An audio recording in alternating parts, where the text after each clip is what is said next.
A secretive Chinese Mach 9 capable hypersonic air-to-air missile has undergone extreme heat resistance testing to meet the stringent performance requirements of the Chinese Air Force. Tembo Defense is all set to establish a state-of-the-art small arms manufacturing facility in Maharastra.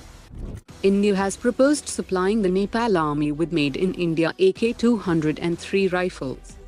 The Indian Army is all set to place an order for nearly 12,000 Pinaka rockets, that includes both high-explosive pre-fragmented ammunition and area denial munitions.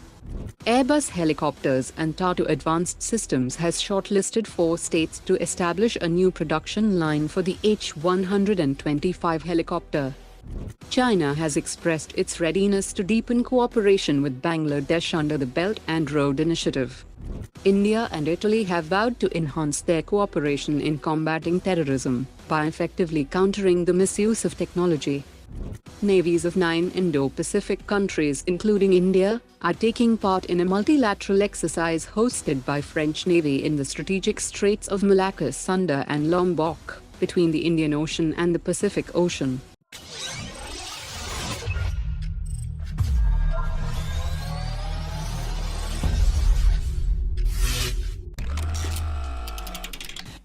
While the DRDO is forging ahead with the development of hypersonic missile program across multiple configurations, there are reports that the Indian Air Force is not prioritizing the development of air-launched hypersonic cruise missiles, and the focus is on land-based hypersonic missile systems for near-future induction.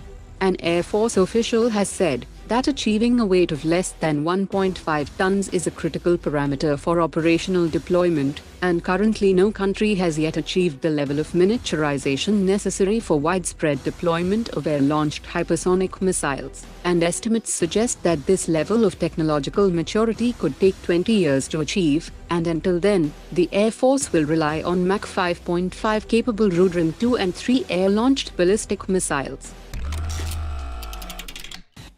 In a surprising turn of events, both Nigeria and Botswana have stopped negotiations with India regarding the purchase of the Tejas light combat aircraft, and this development could be a significant setback for Hindustan Aeronautics. With international sales faltering, HAL will have to concentrate more on fulfilling the demands of the Indian Air Force.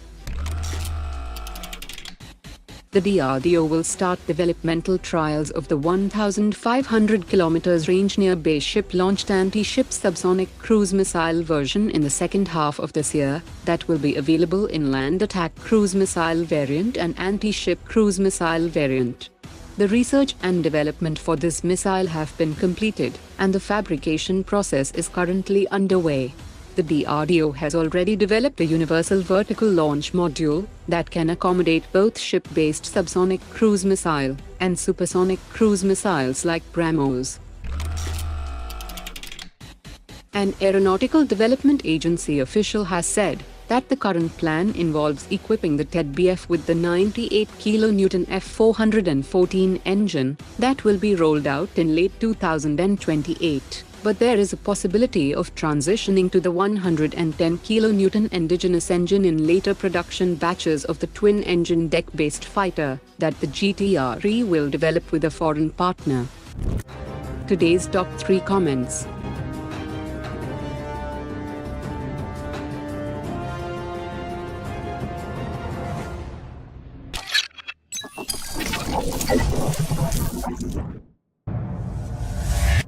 Omar dropped it.